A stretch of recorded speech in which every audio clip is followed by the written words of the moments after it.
Genesis 14. Then the Lord said to Moses, Tell the Israelites to turn back and encamp near Pi-hahiroth, between Migdol and the sea. They are to encamp by the sea, directly opposite Baal-zephon. Pharaoh will think, the Israelites are wandering around the land in confusion, hemmed in by the desert. And I will harden Pharaoh's heart, and he will pursue them. But I will gain glory for myself through Pharaoh and all his army, and the Egyptians will know that I am the Lord. So the Israelites did this. When the king of Egypt was told that the people had fled, Pharaoh and his officials changed their minds about them and said, What have we done? We've let the Israelites go and have lost their services. So he had his chariot made ready and took his army with him. He took 600 of the best chariots, along with all the other chariots of Egypt, with officers over all of them. The Lord hardened the heart of Pharaoh king of Egypt, so that he pursued the Israelites, who were marching out boldly.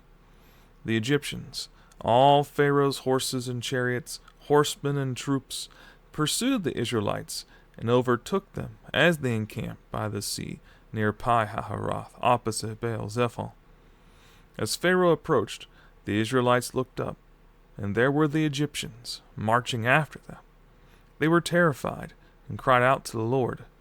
They said to Moses, Was it because there were no graves in Egypt that you brought us to the desert to die?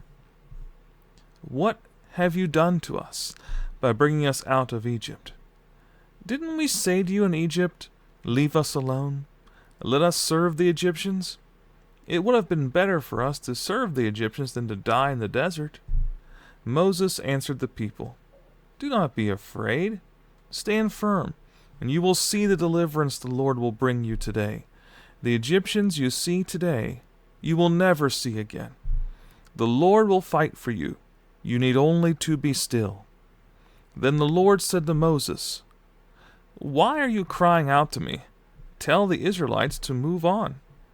Raise your staff and stretch out your hand over the sea to divide the water, so that the Israelites can go through the sea on dry ground. I will harden the hearts of the Egyptians, so that they will go in after them, and I will gain glory through Pharaoh and all his army, through his chariots and his horsemen.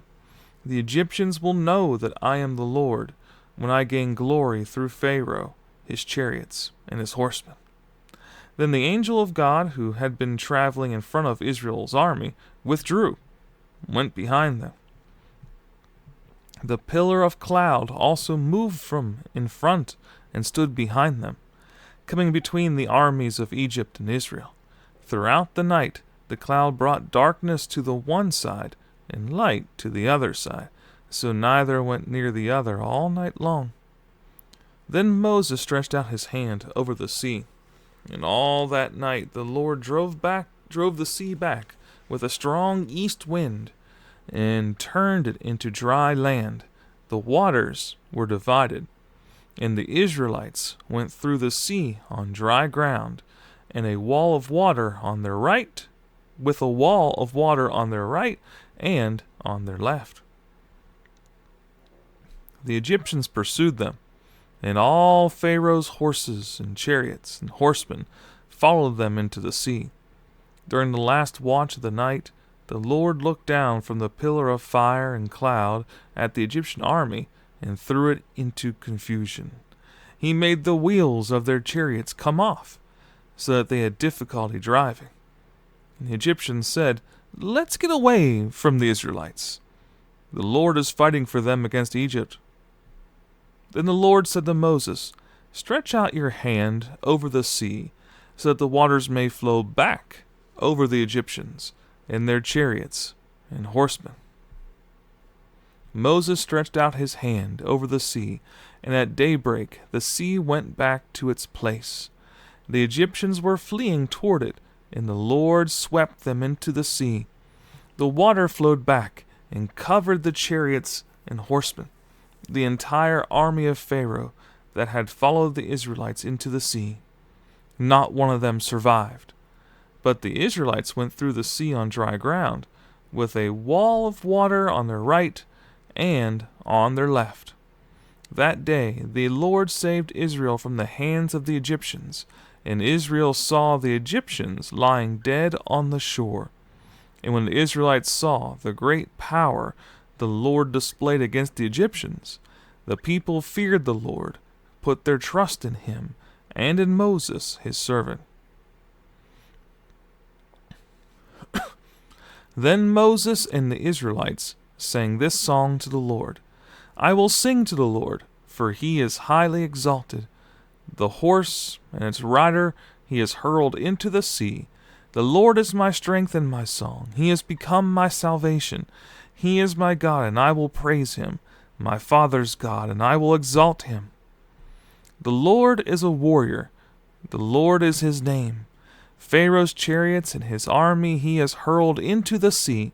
The best of Pharaoh's officers are drowned in the Red Sea. The deep waters have covered them. They sank to the depths like a stone. Your right hand, O Lord, was majestic in power. Your right hand, O Lord, shattered the enemy. In the greatness of your majesty you threw down those who opposed you. You unleashed your burning anger. It consumed them like stubble. By the blast of your nostrils the waters piled up.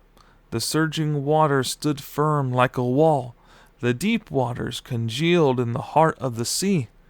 The enemy boasted, I will pursue, I will overtake them. I will divide the spoils. I will gorge myself on them. I will draw my sword, and my hand will destroy them. But you blew with your breath, and the sea covered them. They sank like lead in the mighty waters. Who among the gods is like you, O Lord? Who is like you? Majestic in holiness, awesome in glory, working wonders. You stretched out your right hand, and the earth swallowed them. In your unfailing love, you will lead the people you have redeemed. In your strength, you will guide them to your holy dwelling. The nations will hear and tremble. Anguish will grip the people of Philistia. The chiefs of Edom will be terrified. The leaders of Moab will be seized with trembling. The people of Canaan will melt away. Terror and dread will fall upon them. By the power of your arm, they will be as still as a stone, until your people pass by, O Lord, until the people you brought pass by. You will bring them in and plant them on the mountain of your inheritance, the place, O Lord, you made for your dwelling, the sanctuary, O Lord, your hands established. The Lord will reign forever and ever. When Pharaoh's horses, chariots, and horsemen went into the sea, the Lord brought the waters of the sea back over them. But the Israelites walked through the sea on dry ground. Then Miriam the prophetess, Aaron's sister, took a tambourine in her hand, and all the women followed her, with tambourines and dancing. Miriam sang to them, Sing to the Lord, for he is highly exalted. The horse and its rider he has hurled into the sea. Then Moses led Israel from the Red Sea, and they went into the desert of Shur. For 3 days they traveled in the desert without finding water. When they came to Marah, they could not drink its water, because it was bitter. That's why the place is called Marah. So the people grumbled against Moses, saying, What are we to drink? Then Moses cried out to the Lord, and the Lord showed him a piece of wood. He threw it into the water, and the water became sweet. There the Lord made a decree and a law for them, and there he tested them. He said, If you listen carefully to the voice of the Lord your God, and do what is right in his eyes, if you pay attention to his commands, and keep all his decrees, I will not bring on you any of the diseases I brought on the Egyptians, for I am the Lord who heals you. Then they came to Elim, where there were 12 springs and 70 palm trees, and they camped there near the water. The whole Israelite community set out from Elim and came to the desert of Sin, which is between Elim and Sinai, on the 15th day of the 2nd month after they had come out of Egypt. In the desert, the whole community grumbled against Moses and Aaron. The Israelites said to them, "If only we had died by the Lord's hand in Egypt. There we sat around pots of meat, ate all the food we wanted, but you've brought us out into this desert to starve this entire assembly to death?" Then the Lord said to Moses, "I will rain down bread from heaven for you. The people are to go out each day and gather enough for that day.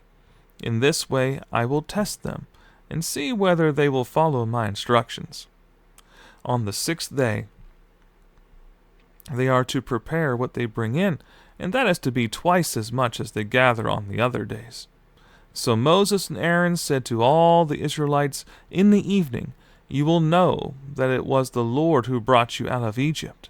And in the morning you will see the glory of the Lord, because he has heard your grumbling against him. Who are we that you should grumble against us?"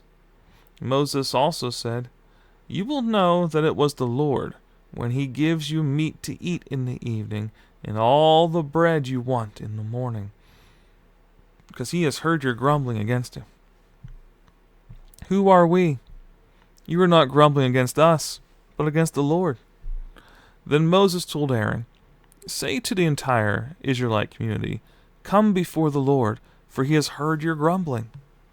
While Aaron was speaking to the whole Israelite community, they looked toward the desert, and there was the glory of the Lord appearing in the cloud. The Lord said to Moses, "I have heard the grumbling of the Israelites. Tell them, at twilight you will eat meat, and in the morning you will be filled with bread. Then you will know that I am the Lord your God." That evening quail came and covered the camp, and in the morning there was a layer of dew around the camp. When the dew was gone, thin flakes, like frost on the ground, appeared on the desert floor. When the Israelites saw it, they said to each other, "What is it?" For they did not know what it was. Moses said to them, "It is the bread the Lord has given you to eat. This is what the Lord has commanded. Each one is to gather as much as he needs. Take an omer for each person you have in your tent." The Israelites did as they were told. Some gathered much, some little.